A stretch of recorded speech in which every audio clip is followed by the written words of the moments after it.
دائما اللہ تبارک و تعالی جل جلالہ وعم نوالہ نے قرآن مجید و فرقان حمید میں جہاں احکام نماز کے، روزے کے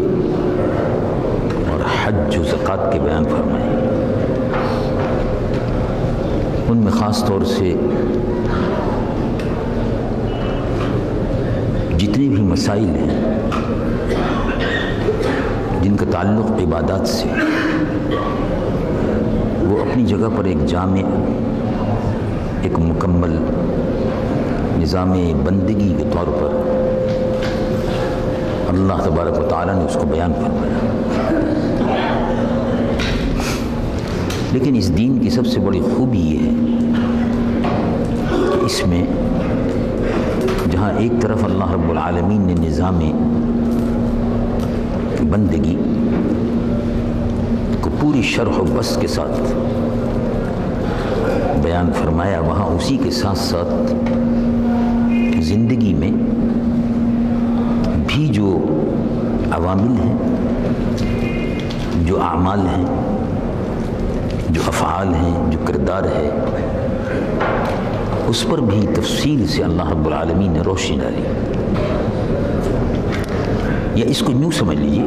کہ جہاں ایک طرف اللہ تبارک و تعالی نے قرآن مجید و فرقان حمید میں اپنا حق بیان فرمایا، نماز اللہ کا حق ہے اور یہ بندوں پر فرض ہے، روزہ اللہ کا حق ہے، یہ بندوں پر فرض ہے، زکوٰۃ اللہ کا حق ہے، یہ بندوں پر فرض ہے، حج اللہ تبارک و تعالیٰ کا حق ہے، یہ بندوں پر فرض ہے۔ تو اللہ تعالیٰ نے اپنے حقوق تو بیان فرما دیے،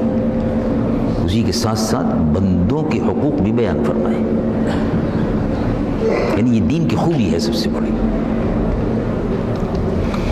اس دین کی سب سے بڑی خوبی یہی ہے کہ دنیا کے جتنے بھی مذاہب ہیں ان کا اگر تقابلی مطالعہ کیا جائے، کمپیریٹیو اسٹڈی، تو تقابلی مطالعہ کرنے کے بعد انسان اس نتیجے پر پہنچتا ہے کہ قرآن مجید و فرقان حمید سے بہتر اور سیرت طیبہ حضور پر نور صلی اللہ علیہ وسلم سے بڑھ کر کوئی بھی دستور زندگی و بندگی نہیں ہے۔ چنانچہ توریت ہو کہ انجیل ہو کہ زبور ہو، اور ہندو مذہب کے ماننے والے بھی رامائن کو اور بھگوت گیتا کو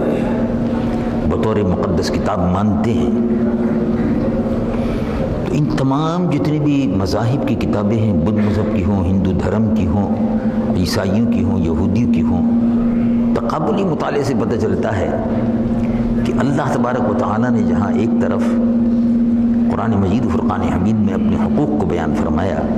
وہاں بندوں کے حقوق کو بھی بطور خاص تذکرہ فرمایا۔ چنانچہ دیکھیے مثلا قرآن مجید و فرقان حمید میں والدین کے حقوق کا ذکر ہے، تو یہ بندوں کا حق ہے، والدین اللہ کے بندے ہیں، ان کا حق ہے۔ جیسے تفصیل سے پچھلے چند مواقع پر میں نے عرض کیا کہ والدین کے حقوق تفصیل سے بیان ہوئے، پھر اس کے ساتھ ساتھ وآت ذی القربیٰ، قرابت داروں کے حق بھی بیان فرما دیے۔ وآت ذی القربیٰ حقہ، قرابت داروں کا بھی حق ہے۔ وآت ذی القربیٰ دو، قرابت داروں کا حق یعنی جو اعزاء اور اقارب اور رشتہ دار ہیں، والدین کا حق الگ مقرر فرمایا، اور اس کے ساتھ ساتھ قرابت داروں کا حق وہ بھی مقرر فرمایا۔ پھر ایک دوسری آیت مبارکہ میں والجار ذی القربیٰ، والجار ذی القربیٰ، اور جو پڑوسی ہے اس کا بھی حق بیان فرما دیا، یعنی پڑوسی کے حقوق بھی قرآن نے بیان فرما دیے، قرابت داروں کے حقوق بھی بیان فرما دیے، رشتہ رحم جن سے ہے ان کے حقوق بھی بیان فرما دی، رشتہ رحم سے مراد ہے کہ ایک ماں کے پیٹ سے جو اولاد پیدا ہوتی ہے وہ رحم کا رشتہ ہے، یہ سگے بہن بھائی ہے، یہ رحم کا رشتہ ہے، محرم رحم کا رشتہ۔ قرآن مجید و فرقان حمید میں بہن اور بھائی کے حقوق بھی بیان فرما دیے اور اس رشتے کی اہمیت کیا ہے اس کو بھی بیان فرما دیا۔ چنانچہ ایک مقام پر ارشاد فرمایا وَلَا تُقَطِّعُوا أَرْحَامَكُمْ وَلَا تُقَطِّعُوا أَرْحَامَكُمْ، یہ جو رحم کے رشتے ہیں، بہن بھائی کا رشتہ جو ہے، رحم کے جو رشتے ہیں، ان رشتوں کو توڑو نہیں،